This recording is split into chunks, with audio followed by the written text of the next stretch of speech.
দেশের পরিস্থিতি ধরেন ঘোলাইটি বিজিকিচি মারামারি গেঞ্জাম ফেসাদ এই তো দেশটা ভাই খুব থমথমা আছে, দেশ খুব একটা ভালো পদ্ধতিতে নাই। তবে দেশ এখন নির্বাচনের পরে যে ভালো হবে কি হবে না বলা যাচ্ছে না। যে আসে সেই দুর্নীতি শুরু করে। তবে আমার দৃষ্টিতে আওয়ামী লীগ আসাই ভালো। বর্তমান ভাই আমার দৃষ্টিতে দেশ তো দুই ভাবে চলতেছে। দুই ভাবে? হ্যাঁ, ফেসবুকে ঢুকবেন, দেশ সবচাইতে ভালো চলতেছে। বাস্তবতায় আসবেন, একবারে সবচাইতে জঘন্যতম চলতেছে। এর চাইতে আর জঘন্য হয় না। আচ্ছা, তাহলে সামনে কি ধরনের সরকার আমরা প্রত্যাশা করছেন নির্বাচনে? নির্বাচনে একটা নির্দলীয় মানে যে দল মেজরিটি ভোট পেয়ে নির্বাচিত হবে, আমরা এরকম সরকারই আশা করি। আপনার প্রত্যাশা কাকে?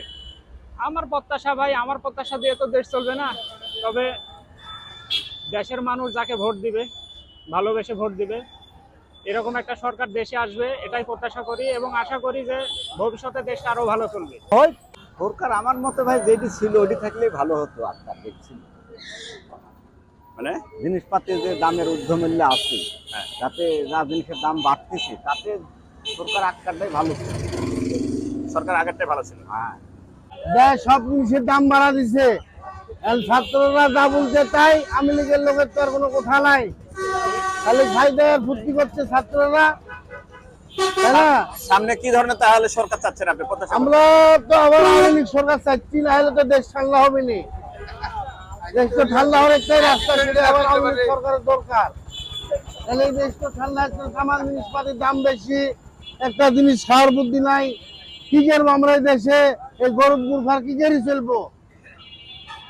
তাহলে সামনে আবার আপনি পিছনে যে সরকার চলে গেছে অর্থাৎ সাবেক প্রধানমন্ত্রী শেখ হাসিনা, হ্যাঁ, তাকে আবার চাচ্ছেন আপনি? আমরা আবার চাচ্ছি যে তারা আসুক, সে আসলে জিনিসের দাম কমবে, আমরা বয়স্ক ভাতা পাবো, কার্ড পাবো, এই পাবো, অমুক পাবো, বহুত রকমের জিনিসপাতি পাচ্ছিল। আসলে আমাদের কাছে ভালো ছিল। কি করে মাথায় নিয়ে 3 মণ এনে বেচতে পারছি না এখন, আর আগে 10 মণ বেচা হয়। সামনে তাহলে কি ধরনের সরকার দরকার আপনার মনে হচ্ছে? ভালো সরকার আসুক। তাহলে প্রত্যাশা কাকে দেখতে যাচ্ছেন? কাকে? আগে কাটা আসাই ভালো, এটি হয়েছে না। আগেরটাই আসে ভালো। হ্যাঁ, এটিতে তো মানুষ দেশে অভাব হয়ে যাচ্ছে আরো বেশি। দেশের অবস্থা খুব খারাপ। দেশের আগে চাল কিনেছি 50 টাকা কেজি, চাল এখন 65 টাকা কেজি, 70-80 টাকা কেজি ভালোটা। সরকার কমাইছে না জিনিসের দাম, গরিবের খুব কষ্ট। দেহার তো তদারকির লোক নাই। সে সরকার আসবে, নতুন সরকার গঠন হবে, তাহলে বুঝবে দেশে আমার ভালো যাই চাবে, তাই তার দরকার আমার ভালো করবে। একটা নির্বাচন দিবেন, সুষ্ঠু নির্বাচন হবে, সরকার আসবে, কাজ হবে। সরকারি নাই, সরকারি কোনো তদারকি করছে না, সরকার বসিয়া কোনো বেহাল লোক নাই। দেশে মরুভূমি হয়ে গেছে। দেশ মরুভূমি হয়ে গেছে না? আচ্ছা, খাই যাচ্ছে না ভাই, দেশে খাই যাচ্ছে না, মাছ বেচা কিনা নাই। এই টাইম হচ্ছে আপনার 50,000 টাকার দোকানদার হয়ে যায়, 10,000 হয়েছে না, মানে 10,000 টাকা দোকানদারি করতে পারে। কম।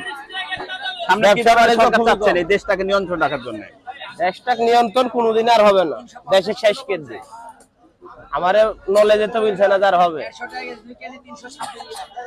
তাহলে কি ধরনের সরকার চাচ্ছেন আপনি? সরকার যেটি আল্লাহ ভালো মনে করবে, মানুষ সেটি আসবে। আমার একটা এগিয়ে খেতে হবে, আমরা কি সরকার চাবো? যে দলে আসুক, দেশটা যেন ভালো পরিচালনা করতে পারে, এটি আমরা চাই। জন্য গরিব খাবে, একটা মানুষ 300 টাকার উপর কাম করতে পারে না। তুমি মাছ কিনবে কি আর চাল কিনবে কি? তেলের কাছে জাতীয় সামনে তাহলে কি ধরনের সরকার প্রত্যাশা করছেন? যে সরকারে আসুক, এটা ভালো দেশ পরিচালনা যাতে করে, জিনিসপাতির দাম নিয়ন্ত্রণে থাকে, এই ধরনের সরকারি আমরা চাই। আমার ভাইয়ের কথাই ঠিক, যে দল আসুক ওই দলে আমি সাপোর্ট করতে হবে, যেটি ভালো হবে। হ্যাঁ, আওয়ামী লীগ। আওয়ামী লীগ? আপনি আওয়ামী লীগ চাচ্ছেন? হ্যাঁ, সেটাই। জনগণ যাকে মনোনীত করবে এবং জনগণের ভোটে যে নির্বাচিত হয়ে আসবে, প্রকৃতভাবে তাকেই গ্রহণ করবে।